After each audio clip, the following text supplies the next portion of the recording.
Tänään mä ajattelin, että me tehtäisiin lantala, koska mä haluan aina tehdä lantalan. Siinä voisi ottaa ehkä heinääkin. Nyt mä teen lantalan. Mä tarvitsin puikkoliimaa. Mä oon jo aloittanut. Mä leikkasin sellaisesta pahvijutusta. Niin, mä näytän sen kohta. Mutta nyt tää on puikkoliima. Tadaa! Eli mä liimaan tämän tähän. Ja sitten nämä ehkä päällystyn. Mutta tässä on mun listalla, se on vähän sotkunen.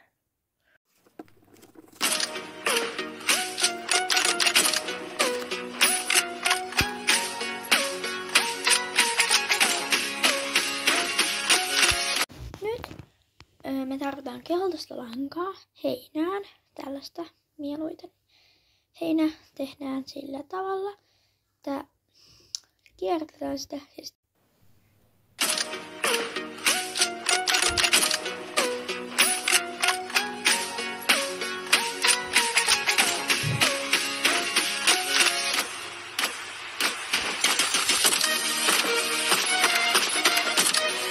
nyt mä sain tehtyä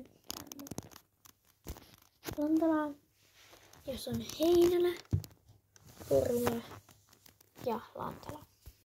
Eli tästä tuli tällainen, mutta mä teen tuohon vielä nyrikyltit, että tietää mitä niissä on. Ja noihin saattaa tulla lisää, mutta tällainen tästä tuli.